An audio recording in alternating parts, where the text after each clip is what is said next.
Hello friends, welcome to learn service. This is Ram Soni. आज हम discuss कर रहे हैं एक बहुत ही इंपॉर्टेंट पॉलिटिकल टॉपिक के बारे में। अभी एक नई इंफॉर्मेशन है कि उम्मीदवार चुनाव में अब अधिक पैसे खर्च कर सकेंगे बिकॉज इलेक्शन कमीशन ने एक डिसीजन लिया है कि एक्सपेंडिचर लिमिट को हम रेज कर रहे हैं। क्योंकि आपको पता होना चाहिए, यदि कोई कैंडिडेट है, यदि कोई मेंबर ऑफ पार्लियामेंट के लिए, लोकसभा के लिए या विधानसभा के लिए, एमएलए के लिए इलेक्शन लड़ता है तो वहां पर एक अपर लिमिट होती है कि उससे ऊपर पैसे खर्च नहीं कर सकता है। लेकिन इलेक्शन कमीशन ने इसको रिवाइज कर दिया है, पुरानी जो लिमिट है उसको नया कर दिया, उसमें कुछ और पैसे ऐड कर दिए गए हैं। इस टॉपिक के बारे में जानेंगे, लेकिन सबसे महत्वपूर्ण बात यह है कि ये एक्सपेंडिचर लिमिट किसके ऊपर है? एक कैंडिडेट के ऊपर है या एक पॉलिटिकल पार्टीज के ऊपर है या दोनों के ऊपर है? और ये एक्सपेंडिचर लिमिट का हमारे देश में पॉलिटिकल कंडीशन को बेहतर करने में क्या महत्वपूर्ण रोल है, इसको भी डिस्कस करेंगे। एज ऑफ नो कुछ कंट्रोवर्शियल रिमार्क कुछ मेंबर ऑफ पार्लियामेंट के द्वारा दिए गए हैं, उसको भी हम डिस्कस करेंगे। तो आइए डिस्कस करते हैं हर एक चीज के बारे में एक एक करके। इलेक्शन कमीशन ऑफ इंडिया की बात करें तो इन्होंने एज ऑफ नो लिमिट को रेज कर दिया है कि कितना पैसा आप अधिक से अधिक खर्च कर सकते हैं। लोकसभा के लिए बोला है कि 54 से 70 लाख की पहले लिमिट डली थी, इतना पैसा आप खर्च कर सकते हैं। अब लिमिट जो है ये एक बिटवीन जो लिमिट डली है, तो 70 लाख जो है बड़े राज्यों के लिए था, 54 लाख जो है छोटे राज्यों के लिए था। तो अब इसको बढ़ा के 70 लाख से 95 लाख कर दिया है। तो जो बड़े राज्य हैं वो 95 लाख रुपए खर्च कर सकते हैं लोकसभा इलेक्शन में, मतलब एक कॉन्स्टिट्यूंसी में, लोकसभा कॉन्स्टिट्यूंसी में, और 70 लाख रुपए छोटे राज्यों में कवर कर सकते हैं। इतना खर्च कर सकते हैं, एक कैंडिडेट इतना खर्च कर सकता है। तो ये कैंडिडेट के लिए है, पॉलिटिकल पार्टी के लिए नहीं है। दूसरा, विधानसभा की बात करें तो पहले लिमिट थी 20 लाख से 28 लाख, लेकिन उसको बढ़ा के अब 28 लाख से 40 लाख कर दी गई है। तो जो बड़े राज्य हैं वहां पे 40 लाख रुपए विधानसभा चुनाव में एक कैंडिडेट खर्च कर सकता है, और छोटे राज्यों में 28 लाख की लिमिट है। जैसे मान लीजिए अभी उत्तर प्रदेश है, उत्तराखंड, पंजाब में इलेक्शन हो रहे हैं, तो 40 लाख रुपए यहां पर आप खर्च कर सकते हैं एक कॉन्स्टिट्यूंसी में, एक विधानसभा कॉन्स्टिट्यूंसी में एक कैंडिडेट इतना पैसा खर्च कर सकता है। वहीं पे गोवा और मणिपुर की बात करें तो यहां पे एक कैंडिडेट मैक्सिमम 28 लाख रुपए खर्च कर सकता है। तो थोड़ा चीज आपको पता होना चाहिए। इलेक्शन एक्सपेंडिचर लिमिट की बात करें तो पता होना चाहिए ये जिस एक्ट के अंतर्गत होता है वो है रिप्रेजेंटेशन ऑफ पीपल एक्ट 941। इसमें सेक्शन 77 है जहां पे इसके बारे में जिक्र किया गया है। दूसरी बात, यहां पे इलेक्शन कमीशन कहना यह है कि ये जो एक्सपेंडिचर का इंफॉर्मेशन है, कितना पैसा आपने खर्च किया, व्यय का सारा ब्यौरा जो है इलेक्शन के रिजल्ट आने के 30 दिन के भीतर भीतर आपको इंफॉर्मेशन शेयर करनी पड़ेगी। अदरवाइज यदि आपने इंफॉर्मेशन गलत दी या इंफॉर्मेशन आपने ऐसा दी कि आपने पैसे ज्यादा खर्च कर दिए हैं, तो उस कंडीशन में आपको डिस्क्वालीफाई किया सकता है अगले 3 साल के लिए। अगले 3 साल तक आप कोई भी इलेक्शन नहीं लड़ पाएंगे। और ये चीजें proper representation of people act 1951 के सेक्शन 10A में लिखा हुआ है। नाउ यहां पे आपको एक कमेंट करके बताना है कि यदि किसी इंसान को 2 साल से अधिक की सजा हो जाए, 2 साल से अधिक की जेल हो जाए, तो उस कंडीशन में उससे कितने साल तक के लिए यहां पर डिस्क्वालीफाई किया जाता है, यह आपको कमेंट करके नीचे बताना है ना।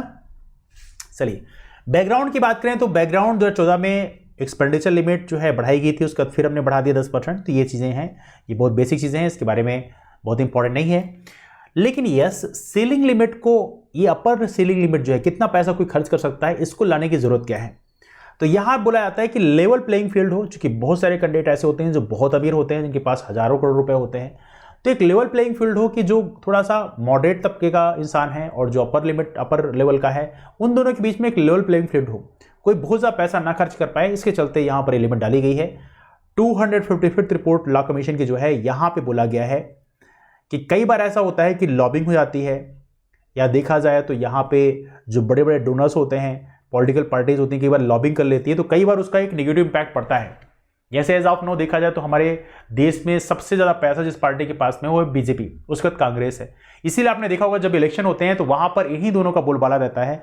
बाकी जो छोटी छोटी पार्टीज होती हैं उनका बहुत ज्यादा इन्फ्लुएंस देखने को नहीं मिलता, बिकॉज ये पार्टियां बहुत पैसे खर्च कर सकती हैं, लेकिन बाकी जो हैं वो उतने पैसे खर्च नहीं कर सकते हैं। और इसके चलते कई बार आपने देखा होगा लॉबिंग हो जाती है, और मेजर बोर्ड जो है वो इन्हीं मेजर पार्टीज को मिल जाता है। तो ये भी एक बड़ा डिफरेंस आपने देखा होगा। एनीवे, रिफॉर्म की बात करें तो कुछ और रिफॉर्म्स भी सजेस्ट किए गए हैं। देखिए, हमारे देश में एज ऑफ नो जो कैंडिडेट होते हैं, जो इलेक्शन लड़ते हैं, उनके एक्सपेंडिचर में जरूर लिमिट है कि इतना पैसा ये मैक्सिमम खर्च कर सकते हैं। लेकिन जिस पार्टी से ताल्लुक रखते हैं, जैसे मान लीजिए कोई पार्टी है यहाँ पे XYZ, तो पार्टी कितना पैसा खर्च करती है उस कॉन्स्टिट्यूंसी में या अपने बड़े बड़े प्रोग्राम करने में, तो वो खर्चा काउंट नहीं किया था। जैसे मान लीजिए सपोज करिए यहां पे इंदौर एक कॉन्स्टिट्यूंसी है, इंदौर कॉन्स्टिट्यूंसी में मान लीजिए भारतीय जनता पार्टी का कोई प्रोग्राम हुआ और ये नेशनल लेवल का प्रोग्राम है, उनके नेशनल जो कन्वीनर हैं या नेशनल स्पोक्स पर्सन वो आ रहे हैं वहाँ पे, या जो उनके टॉप लीडर हैं वो आ रहे हैं, और उस प्रोग्राम में यहाँ पे लाखों की संख्या में भीड़ इकट्ठी हुई, तो उसका जो खर्चा है वो उस कैंडिडेट के उसमें नहीं आएगा, वो उस पॉलिटिकल पार्टी में जाएगा।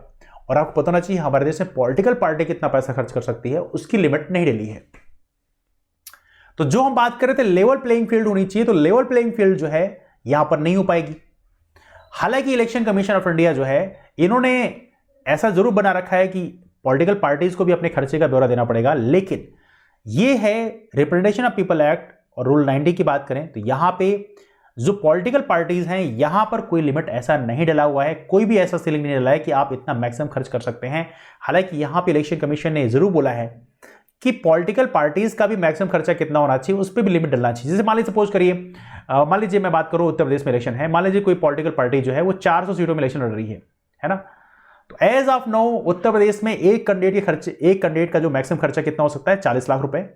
तो यहां पे या तो आप ये कर लो 40 लाख गुणे 400 कर लो, और ये मैक्सिमम लिमिट जो है पॉलिटिकल पार्टीज के लिए रख लो, या तो 40 लाख का आधा कर दो, 20 लाख कर दो, 20 लाख गुणे 400, तो जितना मैक्सिमम आ रहा है उतना पैसा जो है मैक्सिमम एक पॉलिटिकल पार्टी उस राज्य में खर्च कर सकती है। लेकिन हालांकि यहां पे जो गवर्नमेंट है उसने इसको मानने से मना कर दिया। अब सोचिए गवर्नमेंट क्यों मानेगी जब कुछ पॉलिटिकल पार्टीज ऐसी हैं जो हजारों करोड़ रुपए खर्च करने के प्लान में हैं, तो इस रिकमेंडेशन को क्यों मानेगी। तो अब ऐसी बात आप समझ सकते हैं कि पॉलिटिकल पार्टीज के बीच में जो लेवल प्लेइंग फील्ड है वो यहां पर नजर नहीं आएगा। हालांकि मुझे पर्सनली ऐसे लगता है कि यहां पर खर्चा करने की जो मैक्सिमम लिमिट है वो होना चाहिए। यह आपको भी समझना होगा, हमें भी समझना होगा, हर किसी को समझना होगा। हमारे देश में जो करप्शन होता है उस करप्शन की बड़ी वजह भी यही है कि यदि कोई इंसान इलेक्शन में या यदि कोई पॉलिटिकल पार्टी इलेक्शन में 1000 करोड़ रुपए खर्च करती है, तो उस पॉलिटिकल पार्टी के अंदर यह इरादा हुआ कि वो 1000 करोड़ रुपए तो कम से कम कमा ले। और इसी बीच आपने ढेरों सारे करप्शन जो है हमारे देश में देखे होंगे, और इसका एक बड़ी वजह यही है कि इलेक्शन में इतने पैसे जब कोई खर्च करता है तो आप बेसी बात है उतना पैसा कमाने की कोशिश करेगा। यदि यहां पर लिमिट कम से कम कर दी जाए कि आप इससे अधिक पैसे खर्च ही नहीं कर सकते, तो उस कंडीशन में हमारे देश में करप्शन अपने आप बहुत कम हो जाएगा। तो मुझे ऐसा लगता है कि पॉलिटिकल पार्टीज में भी इस तरह से कैप लगनी चाहिए कि आप इससे ऊपर पैसे खर्च नहीं कर सकते। इसके अलावा देखा जाए तो यहां पे सुप्रीम कोर्ट का भी ऑब्जर्वेशन है कंवरलाल गुप्ता वर्सेस अमरनाथ चावला केस में कि यस मनी जो है ये डेफिनेटली एक डिफरेंस क्रिएट करती है, तो इसमें जरूर इस तरह से कैप लगनी चाहिए। सुप्रीम कोर्ट का भी ऑब्जर्वेशन है। हालांकि बहुत सारी कमेटी बनाई गई जिसमें लॉ कमीशन की कमेटी है, इलेक्शन कमीशन ने खुद अपनी रिपोर्ट सबमिट करी है, गोस्वामी कमेटी है, वोरा कमेटी है, इंद्रजीत गुप्ता कमेटी है, और इसके अलावा national commission for to review the working of the constitution 2001, second ARC report, ये सारी चीजें जो है इसके बारे में बात करती हैं। तो इनके बारे में आपको ऑलरेडी बहुत ज्यादा इंपॉर्टेंट नहीं लेकिन पता होना चाहिए। लॉ कमीशन ने अपनी 255th रिपोर्ट में 3 महत्वपूर्ण रिकमेंडेशन दिया था। पहली बात कि पॉलिटिकल कंट्रीब्यूशन किसका कितना होना चाहिए, इस पर लिमिट होनी चाहिए। ऐसा नहीं कोई बड़ा बिजनेस हाउस है, सोचिए बड़ा बिजनेस हाउस यदि है, कोई बड़ा बिजनेसमैन है, यदि वो किसी पार्टी को XYZ किसी पार्टी को 1000 करोड़ रुपए खर्च देता है डोनेशन में, तो आप बेसी बात है वो 1000 करोड़ रुपए वहां से कमाने की कोशिश करेगा।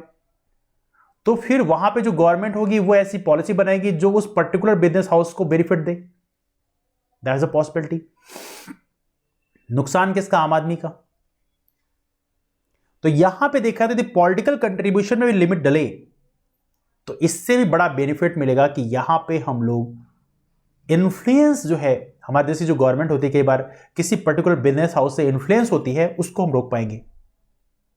देखिए कैपिटलिज्म का हम बहुत विरोध नहीं कर रहे, लेकिन यहां पर हम लोग क्रोनी कैपिटलिज्म देख रहे हैं। क्रोनी कैपिटलिज्म का मतलब यह है कि कुछ विशेष चंद घरानों को गवर्नमेंट पॉलिसी बना के उनको बेनिफिट देने का काम करती है, लेकिन बाकी जो बिजनेसमैन है उनको नुकसान हो जाता है। That's called crony capitalism. Crony capitalism में ऐसा नहीं है कि बिजनेसमैन होना बुरा है, बिजनेसमैन होना अच्छी बात है, लेकिन हर बिजनेसमैन को प्रॉपर बराबर सपोर्ट गवर्नमेंट की तरफ से मिलना चाहिए। लेकिन यह देखने के लिए नहीं मिलता। जो बड़े बड़े बिजनेसमैन हैं जो हजारों करोड़ रुपए खर्च करते हैं वो तो उनकी तरफ गवर्नमेंट जरूर झुकाव रखती है, लेकिन जो बाकी छोटे छोटे बिजनेसमैन हैं, जैसे मान लीजिए सपोज करिए आपकी 1 करोड़ की बिजनेस है, आपकी तरफ गवर्नमेंट का ध्यान ही नहीं जाएगा, और यदि आपकी 10 लाख की बिजनेस है तो आपके ऊपर तो बिल्कुल ध्यान नहीं जाएगा। तो यहां पे जरूरी यह है कि जो पॉलिटिकल कंट्रीब्यूशन है उस पर भी लिमिट डलनी चाहिए कि आप इतना ही पैसा खर्च कर सकते हैं जिससे उस बिजनेस हाउस के अंदर भी इरादा नहीं होगा कि हम बाद में गवर्नमेंट बनने के बाद में इतना बेनिफिट लेंगे। इसके अलावा जो नॉर्म्स एंड रिक्वायरमेंट्स हैं उसको डिस्क्लोज किए जाएं, जो भी आपने पैसे वैसे जो खर्च किए वो सारा चीज डिस्क्लोज की जाए, पब्लिक डोमेन में आए कि हाँ इसने इतना पैसा यहाँ पे खर्च किया है, इतना पैसा इतना डोनेशन यहाँ पे किया है, ये सारी चीजें पब्लिक डोमेन में आनी चाहिए। और सबसे महत्वपूर्ण बात है स्टेट फंडिंग ऑफ इलेक्शन। जो स्टेट फंडिंग ऑफ इलेक्शन है इसको फर्दर रिवाइज करने की जरूरत है। आप बोलेंगे क्या राज्य सरकार जो है या केंद्र सरकार क्या इलेक्शन में फंडिंग करता है किसी भी पॉलिटिकल पार्टी को? यस करता है। यदि कोई नेशनल पार्टी स्टेट पार्टी है तो उनको प्रॉपर तरीके से जो वोटर लिस्ट है वो 2 वोटर लिस्ट जो है हर एक कैंडिडेट को दी जाती है, बहुत बड़ा खर्चा है। और दूसरा जो इनके मीडिया हाउसेज होते हैं, गवर्नमेंट मीडिया हाउसेज होते हैं, वहां पे इन्हें बोलने का मौका मिलता है। नेशनल पार्टी और स्टेट पार्टी के स्पोक्स पर्सन को अपनी पार्टी का प्रचार करने का मौका मिलता है, टाइम मिलता है उसमें। तो ऑब्वियस सी बात है ये सारी चीजें जो है क्या स्टेट फंडिंग है तो इसको और भी बेहतर करने की जरूरत है। तो ये सारी चीजें यहाँ पे रिकमेंडेशन में आई थी। हालांकि रिकमेंडेशन को अभी एज ऑफ नाउ गवर्नमेंट ने नहीं माना है एंड आई एम श्योर कि गवर्नमेंट क्यों मानेगी, लेकिन मुझे लगता है गवर्नमेंट को रिकमेंडेशन मान लेना चाहिए। यदि एक भारत को, अपने देश को एक बेहतर देश आप बनाना चाहते हैं, करप्शन फ्री बनाना चाहते हैं, तो मुझे लगता है ऐसे रिकमेंडेशन गवर्नमेंट को मानना चाहिए। और देखना है, ऑब्वियस सी बात है देश में हमें रहना है तो हमें इसकी मांग भी करनी चाहिए कि गवर्नमेंट ऐसे रिकमेंडेशन को माने। हालांकि करप्शन को सपोर्ट करते हुए हमने कई रूलिंग पार्टी के विधायकों और सांसदों को देखा है, लेकिन एक वीडियो हमारे पास उपलब्ध है जो इस समय भारतीय जनता पार्टी के रीवा के सांसद हैं मिस्टर जनार्दन मिश्रा। उनका ये वीडियो आप देखेंगे किस तरह से करप्शन को सपोर्ट कर रहे हैं, जरा सुनिएगा। जब लोग हमारे सामने आते हैं कि सरपंच बहुत भ्रष्टाचार कर रहा है तो मैं बोलता हूं कि 15 लाख तक का भ्रष्टाचार अगर किया हो तो भाई हमसे बात मत करो। 15 लाख के आगे अगर वो कर रहा है तो ठीक है, हम उसका भ्रष्टाचार जारी माने। एक सरपंच के लिए 15 लाख तक का करप्शन अलाउ कर रहे हैं। चुनाव में लगाया 7 लाख लगा के चुनाव जीता और 7 लाख रुपए अभी अगले चुनाव के लिए चाहिए। महंगाई बढ़ेगी तो 1 लाख और जोड़ लो तो 15 लाख तो हो गए। 15 लाख के जब लोग हमारे सामने आते हैं कि तो यहां पे आप देख सकते हैं ये सारी चीजें काफी अनफॉर्चुनेट हैं एंड आई एम श्योर कि ये जो एक्सपेंडिचर लिमिट है इसको और भी स्ट्रिक्टली फॉलो करने की जरूरत है।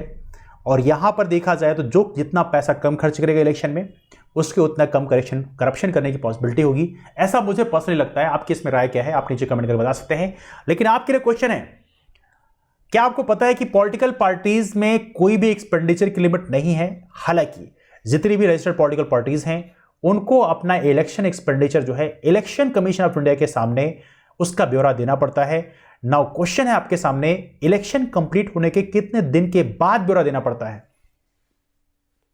कैंडिडेट को 30 दिन के भीतर भीतर जमा करना पड़ता है, लेकिन पॉलिटिकल पार्टीज को कितने दिन के भीतर भीतर ये सबमिट करना पड़ता है, ये आपको नीचे कमेंट करके बताना है। इसका आंसर आपको लर्न सर्विसेज नाम के टेलीग्राम ग्रुप पे दे दिया जाएगा, वहां पे आप लोग आ सकते हैं और वहां पे इसका आंसर मिल जाएगा, है ना।